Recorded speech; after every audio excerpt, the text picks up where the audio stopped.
Hi, this is David from Citizen Relay here with Edward Stuart in the main street in Tomintoul. The torch has just passed through. Edward, would you like to give us a little sense of what you just saw there just now? Well, I saw a lot more than I expected to see, I have to say. I didn't expect the entourage there. I think it could have been slimmed down a lot and saved a bit of money. But nevertheless, it's interesting to see it coming through Tomintoul, and it puts a bit of star in what is normally a very quiet, poor little village. Yeah. So this is the first time the torch has ever been on Scottish soil, but I think you've been involved before in the Commonwealth Games when the Queen's Baton came to Scotland. I was 10 years ago, and that was the Commonwealth Games in Manchester, and it was tied up with the Queen's Golden Jubilee.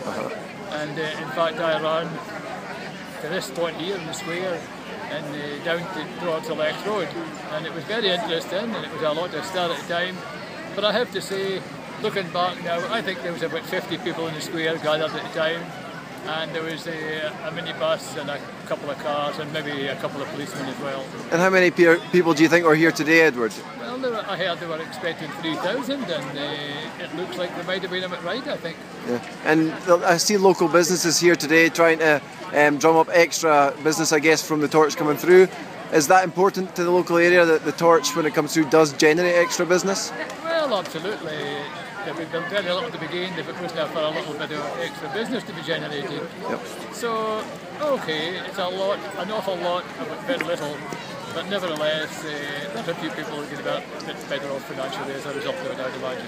And will you watch the Olympic Games? Do you have any interest in what happens from now on until it actually arrives in London?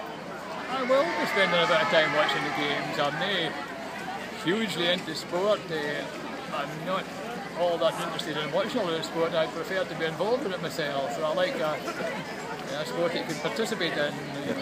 I'm a keen skier and golfer and fisher, shooter, and the like of that. But some of the sports, I have to say, that are involved in the Olympics that are not really accessible to the general public, and that's something that I've always got an issue with. I think all sports should be available to people, and I have to say, on a Saturday there's thousands of people who claim to be involved with football, when in fact all they're doing is sitting watching football, and there's very few people actually participating.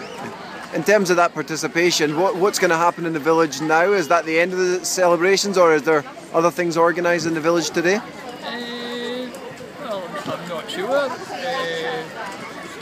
I'm not in a hurry home myself, but I would imagine a lot of people will just disappear into their own homes, and that'll be the end of it for them.